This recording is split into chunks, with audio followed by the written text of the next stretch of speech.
Thanks for staying with us. You're watching Daybreak, and we are joined by Professor Lukwaya Tuoli, the Dean, Aga Khan University Medical College. Prof, good morning and many thanks for joining us. Morning. Thank you very much for having me. Appreciate it. I'm sure you must have been following the discussion. Yes, I have. Are you amongst the 125 or the 42 million Kenyans? Allow me not to comment about that. Yes, please proceed. So let's look at some of the major issues that the report has highlighted. Yes. And accessibility to food, for instance. We'll come to the taxation aspect and some of the issues that also include public service and the system generally, how it was designed post-independence till now. But it's concerning, is it, for the state when 17 million Kenyans are food insecure? It should be concerning. You state it as a fact, yeah. But that's conjecture, because it should be concerning, but I do not know that the state is concerned. And that's the basis of the problem. Yeah. Because, as I usually say, we elect government to ensure that we have access to certain basic services. And those basic services eliminate the risks of poverty, because they assume poverty. And those services include education, they include health, they include security, and they include infrastructure that allows me to pursue my path to happiness.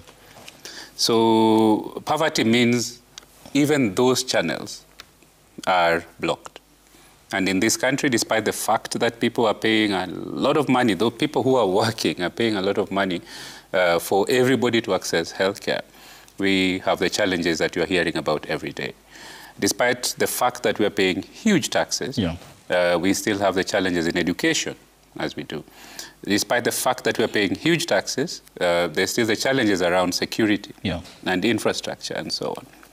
So in a country, if you put people on a spectrum, you will have people who are on the poor end of the spectrum, and you'll have people who are on the rich end of the spectrum, and you'll have the majority in the middle. But being on the poor end of the spectrum shouldn't mean that your life is at risk. It shouldn't mean that you cannot access education, you cannot access healthcare, you live in a low security area, and so on and so forth. It should mean that you're earning less than other people in your country or in your community. But when you need access to healthcare, you should have the same access to healthcare as everybody. When your children need to go to school and get an education, it's the responsibility of the state to ensure that everybody has access to education. It's in the best interest of the state to ensure that everybody has access to education.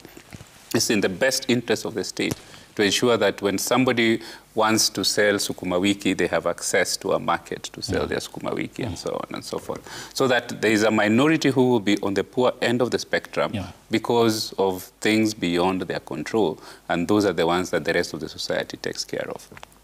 But in this country, poverty is instrumentalized. It is institutionalized. It is part of the state philosophy that we must have poor people. And we must make sure that there is a certain segment of society that's poor in order for us to govern. And that's how we do our politics, that's how we do our governance, and that's why the numbers are looking the way they are. Prof, your hand was up before we went on a break. Yes. No, I think the situation we are in is the one we're not being able to diagnose clearly. I appreciate what Oxfam has done in terms of focusing the spotlight on poverty, not on poverty, but on inequality between people. Others are focusing on poverty as the dominant issue. You can also begin to focus possibly on crime, domestic violence, public crime, thuggery, and so on.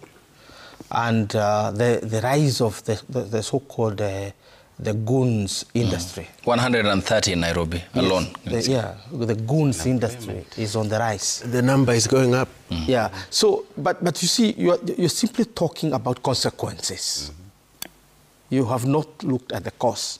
And the moment you don't look at the cause, therefore, at the end, you are not going to have consequences. I mean, not consequences, but solutions out of that. And I think one of the things is that Kenyans have chosen to be extremely apolitical. I'm sure that some of my friends who are asking, why is Wanja so critical? You know, he's whatever. It's the problem, it's squarely a problem of leadership. Now, and I say this, not really indicting any individual, because we are not talking about 2022, when President William Ruto came to power. The major decline starts after 2014. That's when the things start getting very bad. If you ask somebody around 2007, even when we are at our worst situation politically, economically, Kenyans were doing well. So then the question is, has the system of governance we have chosen for ourselves worked? We talk very eloquently about our new constitution. Might it be that our new constitution is failing to deliver? Because if poverty has increased since 2015, and we just adopted this new constitution in 2010, might there be something within the constitution which is not making things work? I don't believe so myself. I don't believe so. But what kind of governance? Policy choices. Yeah, the policy choices that we have made are leading to where we find ourselves. And I could conclude by saying that whoever want to argue about how successful or failing Kenya is, we have lost almost all our battles to our enemies, as what they were defined by the founding fathers of this country. We have lost the battle on ignorance because our education system is not working. 2, we have lost the battle against disease because our health sector leaves a lot to be questioned, particularly the public health sector. 3, we have lost the battle on the poverty because our economic system is delivering to only a small percentage of our people, leaving the rest of the citizens in utter poverty.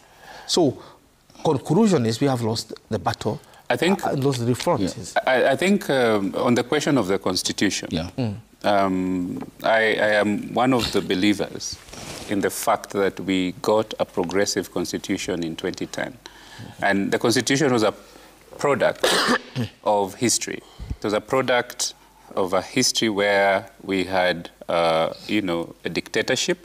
It was a product of a history where we had repression. It was a product of a history where we said we don't want to go back there ever again. The unfortunate thing is that we got a new constitution without constitutionalism, because it takes probably a little bit of time to develop constitutionalism, to have people born into a system that actually respects the constitution and respects the law. So we got the new constitution and then brought the people who are anti-constitution and brought people who do not believe in the progressive values that are expressed in the constitution and gave them the responsibility of delivering on the promise of this new constitution. This is why we are where we are. Okay. And so we shouldn't be surprised. Yeah.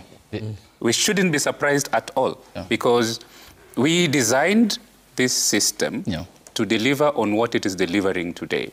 We designed a system that will have a health insurance system that steals from the people and does not deliver. We designed a system that promises heaven as far as education is concerned and delivers hell.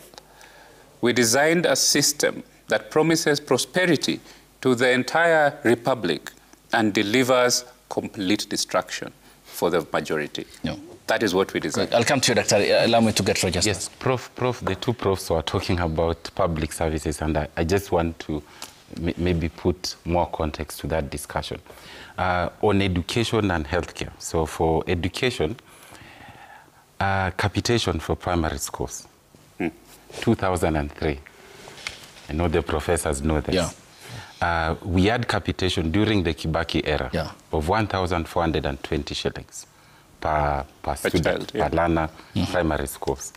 Today, I'll shock you, that is the exact same amount of money that is being 22 years later. 22 years later.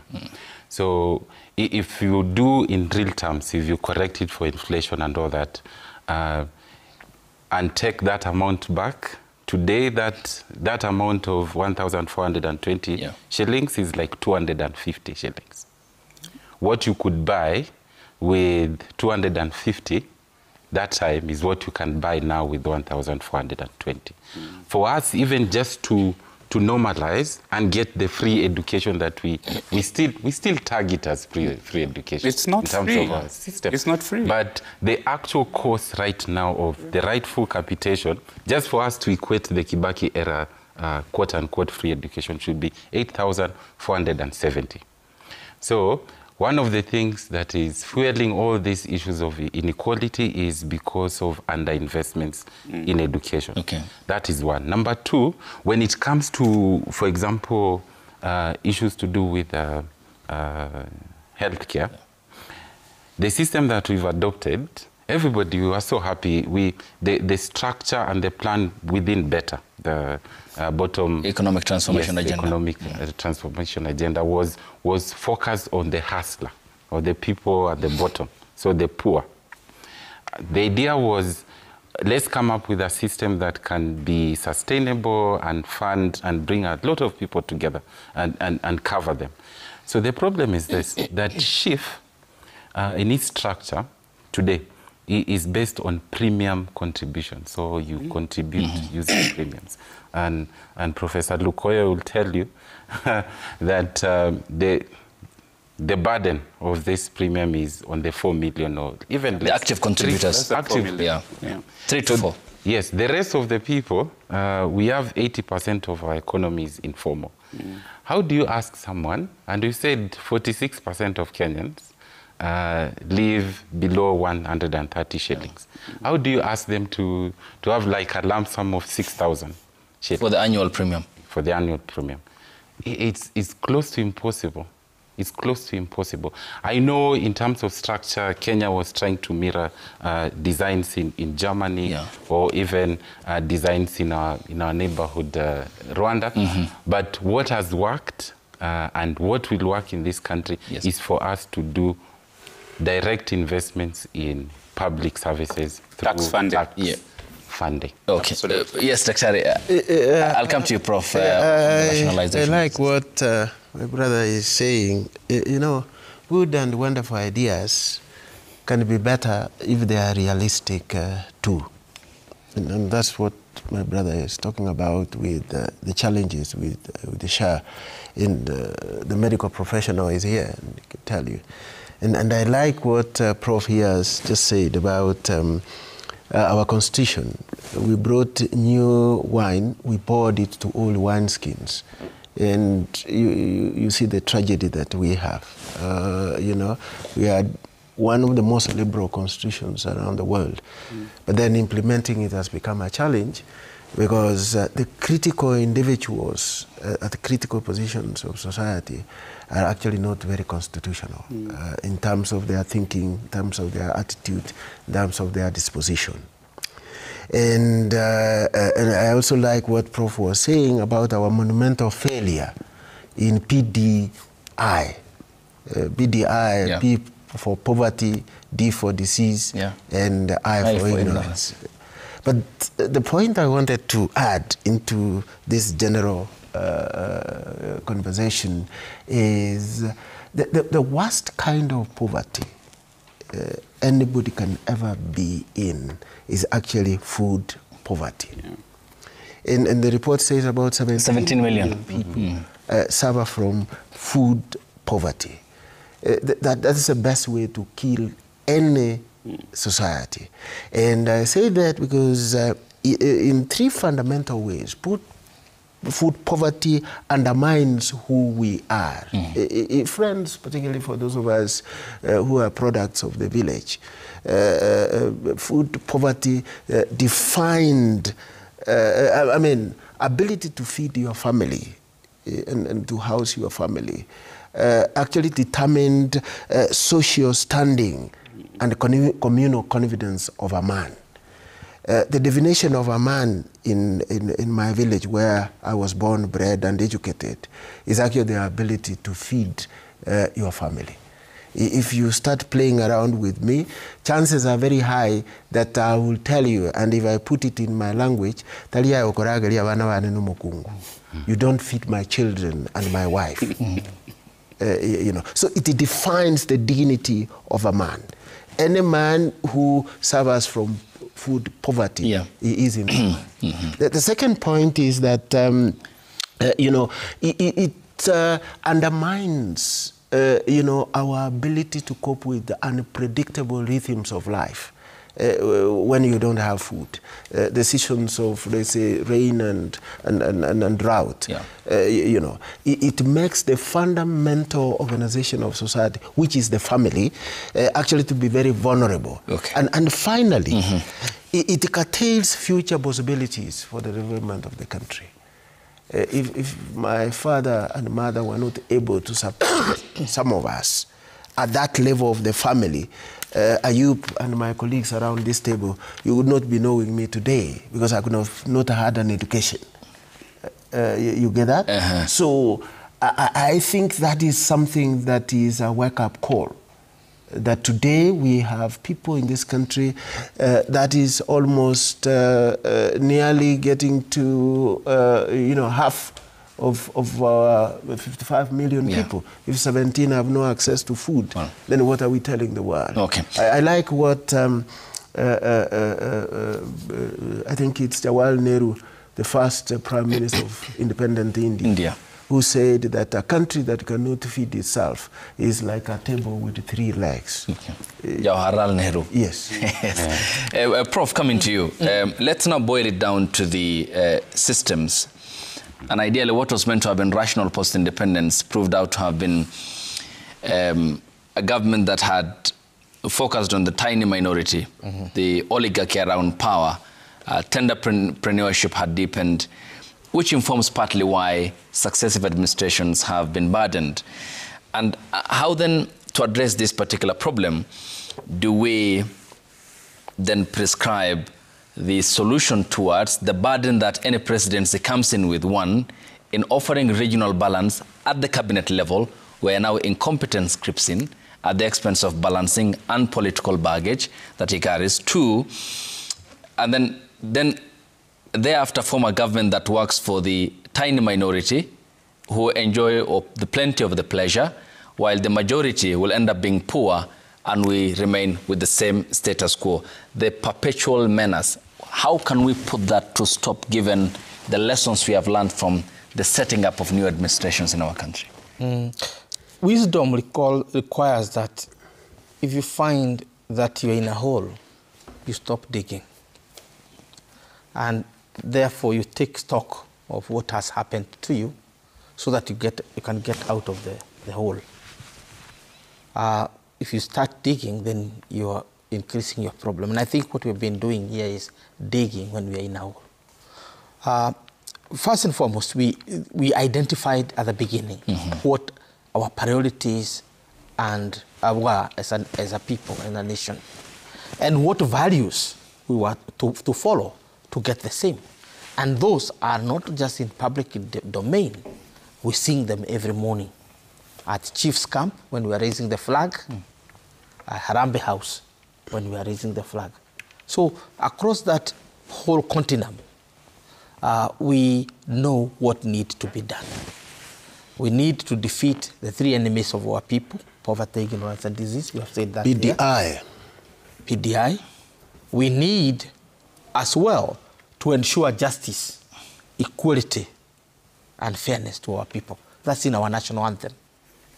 And in all these cases, we are saying today, and this seems also to be the conclusion by the Oxfam report, that our problem is not growth, because leadership will have on the growth as calculated using World Bank standards or our Herufi House standards, where you are talking about 4% to 5% growth. And therefore, when you're giving the state of the nation about how we are performing, you are giving the macro view of things. And the picture that comes out is a very good one, that Kenya is performing very well. It would be very difficult for you to convince some people in the world that Kenya is one of the poorest countries, because statistics don't show that. Yeah. And why? Because the statistics we are focusing on are those that are looking at the larger picture. And I think what Oxfam is trying to do is to dissect that. Okay. What is our problem? Our problem is distribution. Distribution. And what does the problem of distribution mean? It means we are not adhering to the core foundations of our nation, which is ensuring economic justice for everyone. Ensuring that everybody has the right of access to education, right of access to good health, a right of access, freedom from poverty, and freedom from insecurity, whether it's food security or the physical security. And therefore, when you stand up and talk about the great Republic of Kenya, then you are failing to unearth the real things about this great republic. The great republic is not about how big the cow is.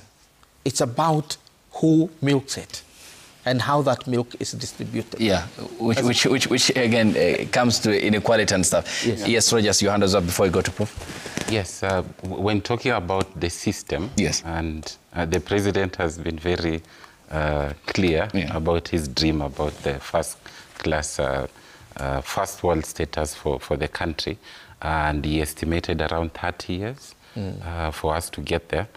For us, we have a solution. Yes. We are saying that based on our modeling, if we maintain the 5% growth that we've been having in the last couple of years on economic growth, it will take us, without dealing with inequality, just status quo, it will take us around 58 years for us to get to that first-class status whereby we eliminate extreme poverty. But if the government becomes wiser and considers to deal with inequality and reduce inequality by 2% every year and just maintain status quo, even if we don't grow by like the Singaporean people who had a growth of between 7 to 9% for almost 10 years before they achieved the status that they have. If we manage to deal with inequality just 2% and maintain the 5%, we will reduce all that to only 20 years.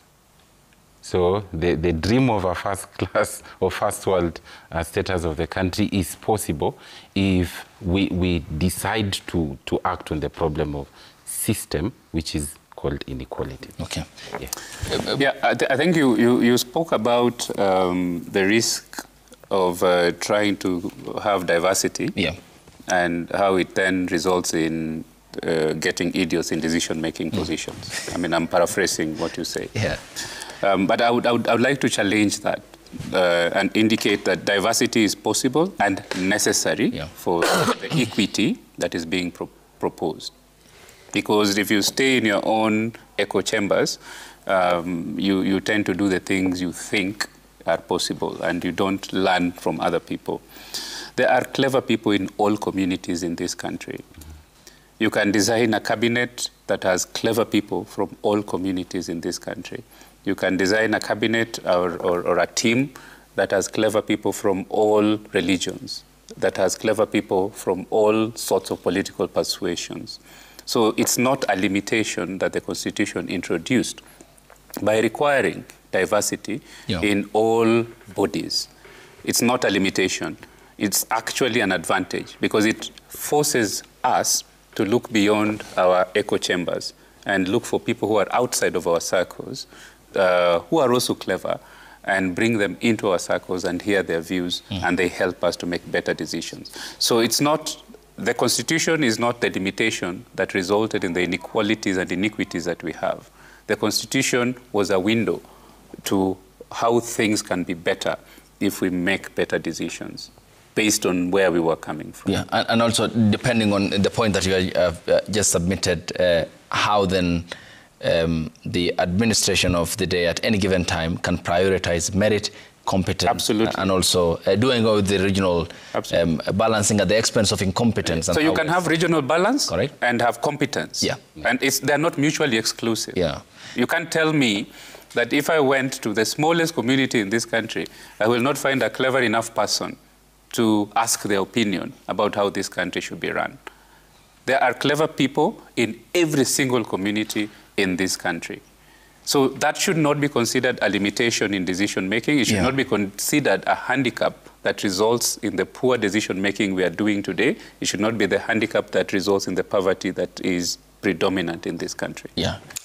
You see, Ayub, I've spent all my life, I've not lived for very long, but I've spent all my professional life working with the young people of this country.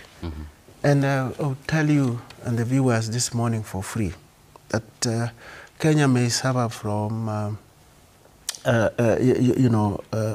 poverty of food, poverty of money, but it doesn't suffer from poverty of talent. Absolutely. I can tell you that for free. That's why the issues of diversity that are being advanced in our constitution is actually the secret with which, if we worked closely with it, it will benefit this country so much by not only helping us to deal with historical injustices that we have had to ourselves for all these years, but also appreciate the God-given talent that this country has. In fact, part of the problem we have had is that we have ignored the diversity of that talent, and hence we are always playing below our weight, as it were. But having said that, I agree that facts and figures have their place, and I like our president because he has his facts. The percentages, the economic indices, the exchange rates, the growth rates, and all that. But I could rather, friends, we just keep it simple. Keep it simple. KIS. Because a nation is truly poor not when its treasury is empty. A nation is poor when its people lose faith in the possibilities of tomorrow. And if you looked at our country cross-sectionally, there is a way in which we have lost, the possibilities for tomorrow. The yes, we can mentality seemed to be, if I may use Obama's phrase, at its lowest. Or Angela Merkel's Wir schaffen das. That's it. Yeah. Especially among the proportion of our population. 60% of our population is actually young people. And when they lose faith in tomorrow, we have a serious problem. So it doesn't matter how low the exchange rate comes. It doesn't matter how fast our country is growing, the 5% and all that. But if we ignore that reality, and then we are not getting anywhere. Yeah. And Prof, how much of taxation pressure on the middle class has led to our current position, or gradually so, given the shrink in disposable incomes and squeezed household budgets, therefore affecting the downward contribution that they have been making to other circles on the ecosystems in the traditional counties? You see, if you have a government that focuses on the causes, we would have taken a cause approach to the problems we have had. Much of the challenges we have had leading to what the situation we are in, as concluded by Oxfam report, is that we have faced a crisis after crisis within a very, very short time. Look at the period between 2019 and 2022 when we go to election. This is the period when we had the longest drought, if you remember, in centuries across this region, to the level that underground water and everything was in a bad way. You remember the Minister for Agriculture at that time, drawn as a locust, because we had the worst locust invasion of the period. Peter Munya. I did say that. Second, we now entered the worst world epidemic, COVID-19. For 3 years, we shut down the economy. And not just our economy, but our linkages with the international economies and so on. And therefore, we needed a post-COVID, a post-drought recovery strategy, which would have focused on the poor. And I have studied some of the neighboring countries. Some of the world countries that are faring out very well, like they're emerging from that situation with not just a good growth, but also a good distribution. And the result is very simple, that we did not invest in our people, which explained the popularity of President William Ruto's Hasra narrative. Yes. It was so popular because it was hands-on, and it was really answering to the problem of our people. The problem was not at the top. Those who could do that. So the question you have asked me assumes that we have a middle class. But cumulatively, these problems have wiped out our middle class. That's a fact. Look at the crowds that were in the supermarkets in 2019. Compare them with them. You don't have to do any research, just memory. And the crowds that are now in the supermarket. Look at the supermarkets themselves. Many of them have declined. We are now having international supermarkets that can survive. If you're not in the construction industry, where you're selling paints and other things, because people have to paint, then in this other anything else, you are not doing very well. So first, we have to admit that we have to build a middle class. The purpose that got us to do this constitution, the new constitution, those of us who are in the boardroom thinking about what we are doing with the constitution, one of the objectives was to create a huge middle class in Kenya to secure our democracy. Because the middle class is the custodian of order, is the custodian of prosperity, is the custodian of that future hope of greatness. And then therefore, when we were creating the MCAs, we were creating all these positions, the purpose was basically that you are going to take those things to the grassroots. Devolution itself was about nothing else, but pushing opportunities, pushing resources to the people. But what is the result? What are we finding now? It's not there. So my conclusion would be, I think Kenyans, we no longer need to focus on GDP, the so-called gross national product. Yep. We need to focus on gross national happiness. Yes. If we go to gross national happiness, then you'll ask, how is Kenya faring?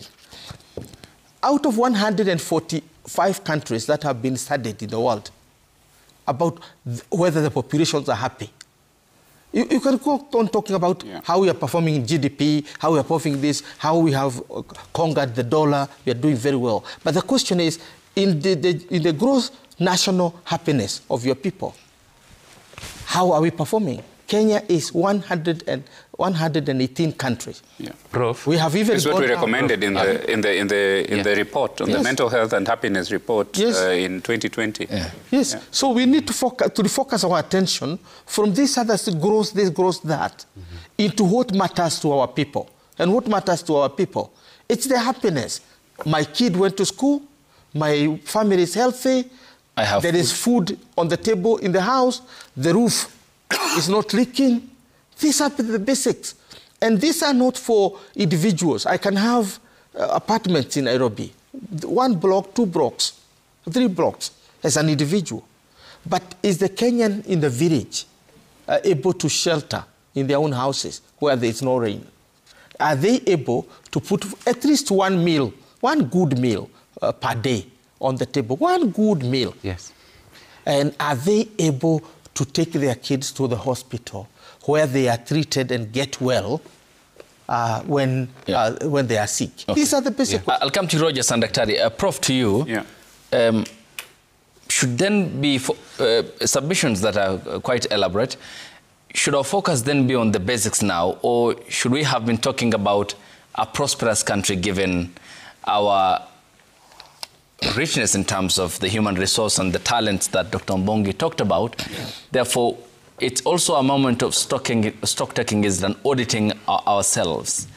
And ideally, then because the system seems to favor the few who are rich and who have enormous control over the politics of the country and also the economy. The focus should always and should never move away from the most disadvantaged members of our society. Because if you build a country or a society that takes care of your meekest, of your poorest, of your most disadvantaged, the society will be good for everyone. So we should always be thinking about who among us does not have food on the table, and how do we ensure that they have food on the table? Who among us does not have access to education? Who among us does not have access to health? Who among us is most insecure? And if we fix that, we will fix this country for everyone. But as long as we keep focusing on the most prosperous among us, they're a minority and their needs are not the same needs as the majority, and their wishes are not the same wishes of the majority. So any country that dreams of prosperity should fix those problems for the most disadvantaged members of their society. If you eliminate that disadvantage, your country becomes prosperous by default. You don't even have to worry about, your GDP. You don't have to worry about your currency exchange and so on. You just need to worry about the most disadvantaged members of your community and eliminating that disadvantage. In this country, we do not do that. We do not do that enough. So we leave that burden of worrying about the disadvantage to the average citizen. Your average Kenyan citizen who's working is taking care of 8 to 10 members of their family on average, who do not have access to health, education, food. Anything. Every single day, these phones are getting messages about harambees and contributions and, oh, send me money, I'm in hospital right now, I need to buy medicine. Send me money now, I don't know how to pay fees for my daughter. The fees is 200 shillings for today. It's a pandemic in this country. And it's because we lost focus in national planning. The focus ought to have remained on the most disadvantaged of our people, the poorest of our people. And why are they poor? Why don't they have opportunities? What can we do to increase the opportunities for them to take care of themselves? We lost focus on that while we were focusing on growing the economy by 10% and so on and so forth. Yeah. You shouldn't worry too much about growing the economy by whatever percent. If you're focusing on eliminating disadvantage and on elevating the people who are at the bottom of our economic system, the economy will grow by default. So that shouldn't be what we are focusing on. We should be focusing on those people who are struggling.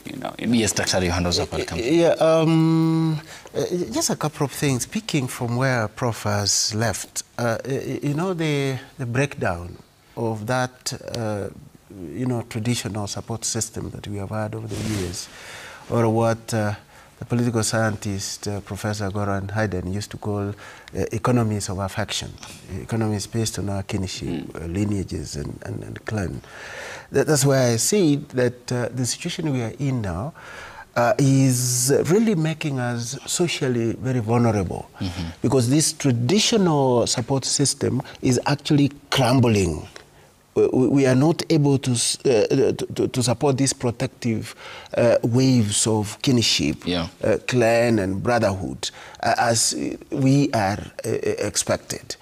I'm sure somebody like Prof here, just by the sheer fact that he has that title, the number of fundraisings for relatives who have died, friends who have done this, and all that.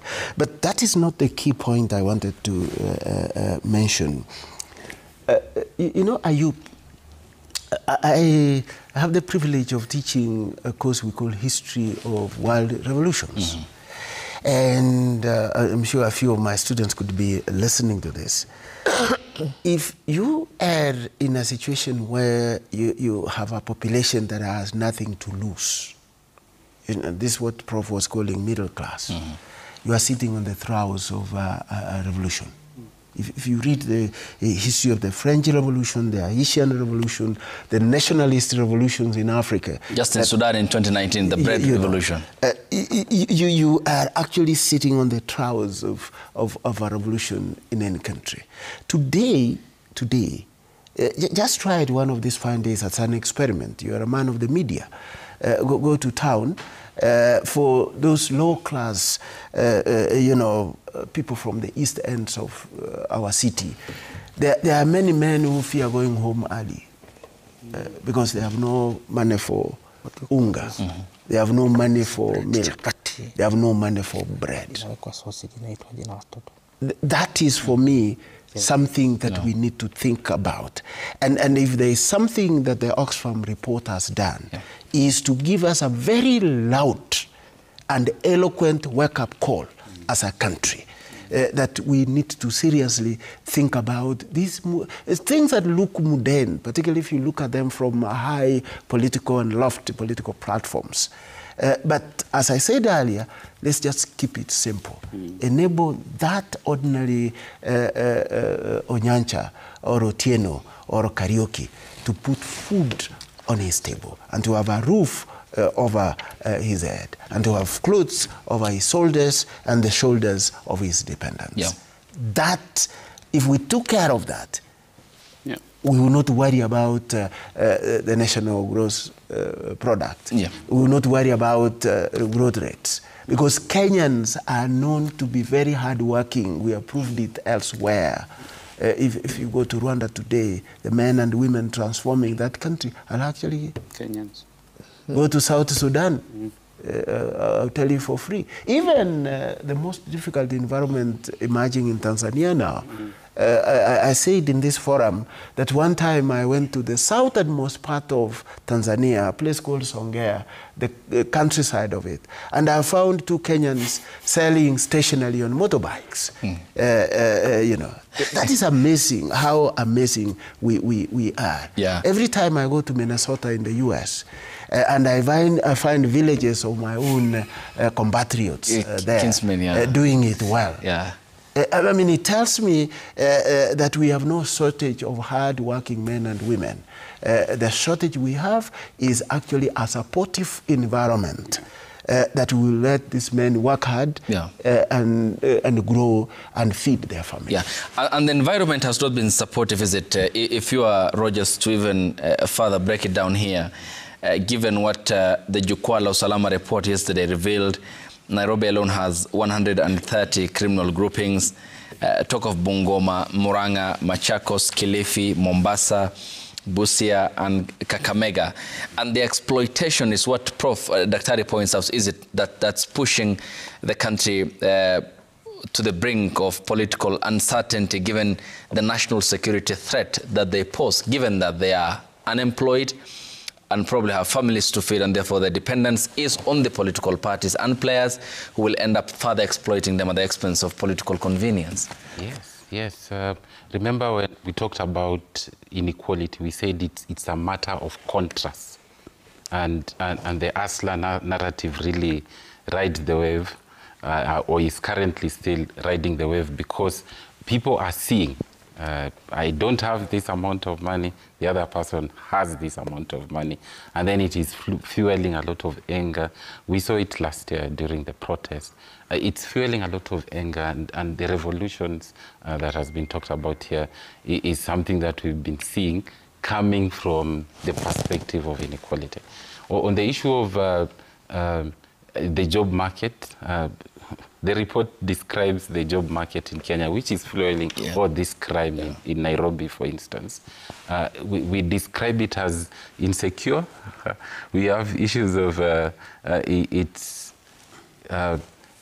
let me get the right words so that everybody are able to capture this. So one, the report captures this problem of unemployment, as we are saying that we have severe unemployment.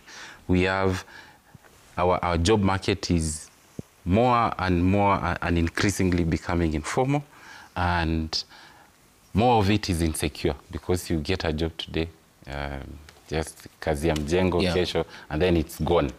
And what we've seen, the heaviest burden of this insecurity is actually going to the women. So women, currently, as we're speaking, for every 100 shillings a man earns from just a normal job market in Kenya, a woman earns around 65.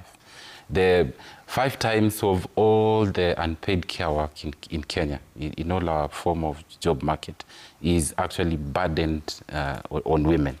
We see, for instance, the issue when we talk about now for this social protection that is supposed to cover in other countries, people who are either unemployed or whatever get a form of social coverage. The social coverage in the country right now is at 9%. And in Wajami, we must say this, in Wajami has really, tunapea heko the government for the invention and coming up with the idea of Inua Jamii.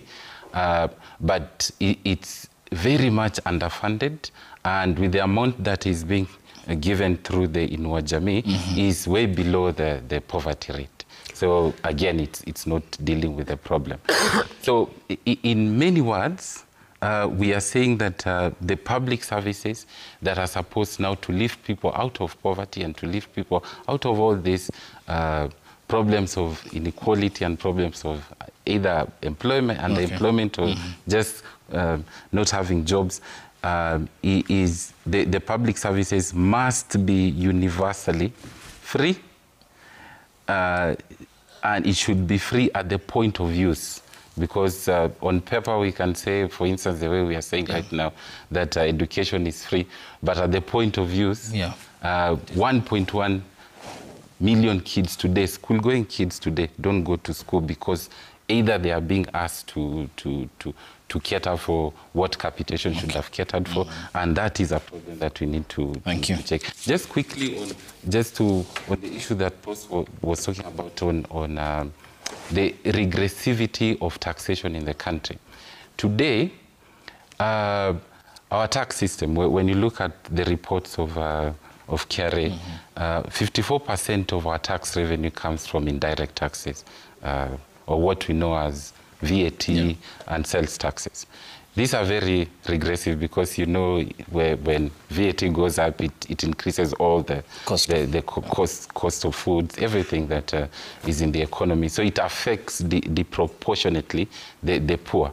And in the last 5 years, VAT has increased at an average, just total of 12%. So taxation is becoming more regressive. The burden is on the poor, and it's causing all this shrinking. So we are growing, yes, we are growing our economy, but the people who are carrying the country at their back is the poor, yet the rich are not paying, because most of this, when you look at the productivity of taxes, the number one productivity in terms of how efficient we collect taxes, 34% for VAT, which is the highest, so we collected very well. 21% for CIT, so corporate income tax. Corporate income tax is not collected well. When it comes to wealth taxation, we are even way below 2%. So we don't collect the riches, all these billionaires that we have, the people who are controlling all this wealth, we are not taxing them. We are shifting all this burden on the poor and impoverished Kenya. Yeah, I'll come to you, Dr. Prof, he talks about tax breaks and deregulation, especially for the super rich who are enormously wealthy. That's one, your comment on that. And then the second, what is the likelihood of the few 125 persons exercising influence over the politics and economy of the country, ideally, and having an impact on our constitution, given their interests that must be met by the political, those who are in political power, and becoming our own version of Gupta in Kenya? So the truth is that, you know, the 125 are not named.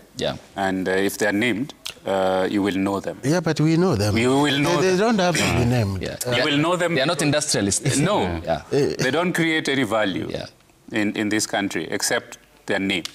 And we know them. And so this is the problem.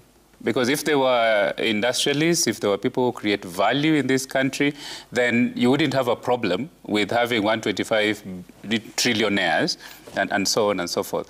But they do not do that.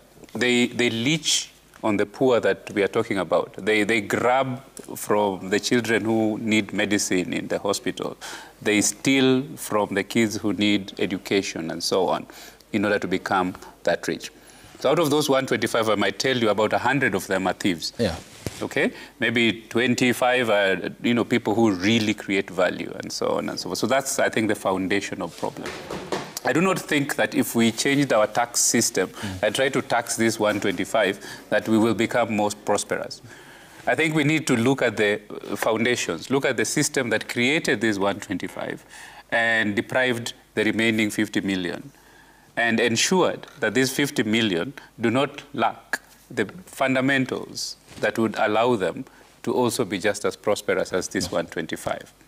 So the solution to this entire conundrum is not based on focusing on the 125.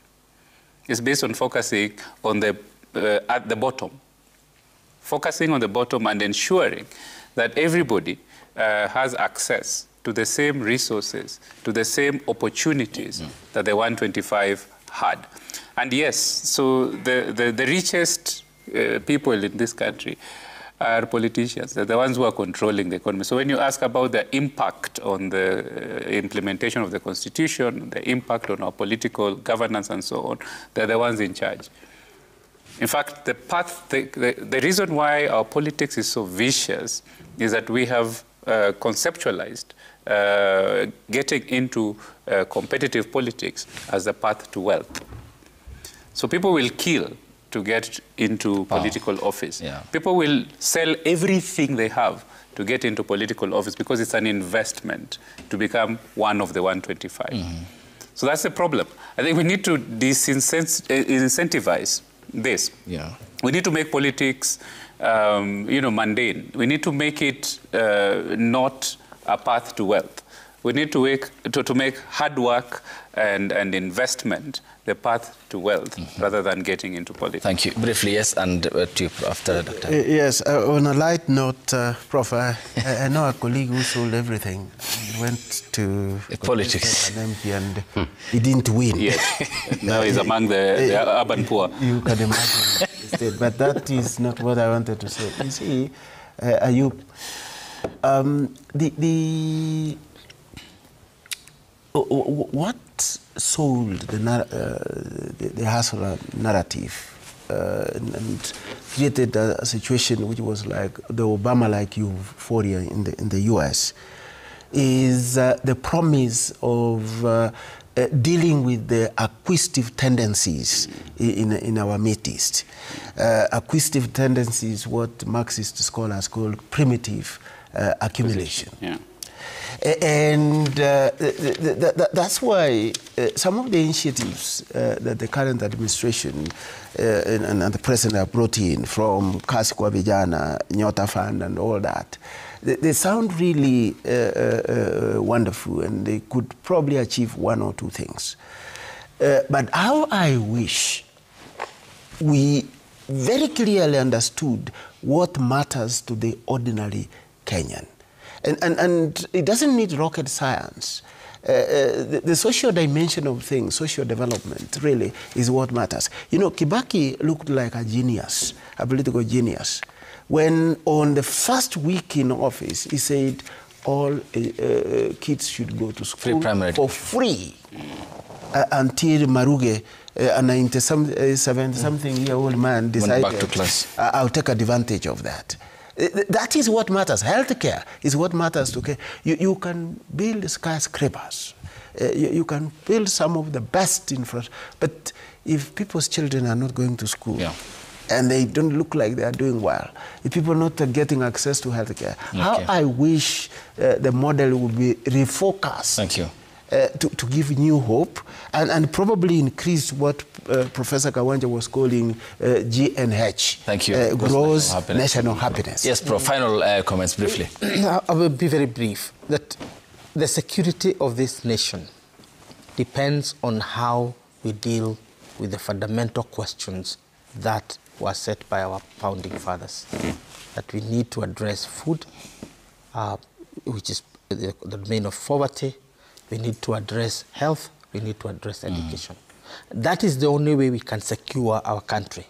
Otherwise, insecurity itself is going to take a complete whole dimension when the vast majority of Kenyans don't feel that they have secure. And that is also going to undermine patriotism as Kenyans. If you are hungry, you have no business listening to somebody telling you to be patriotic. You will only be patriotic if you have food on your table. Okay.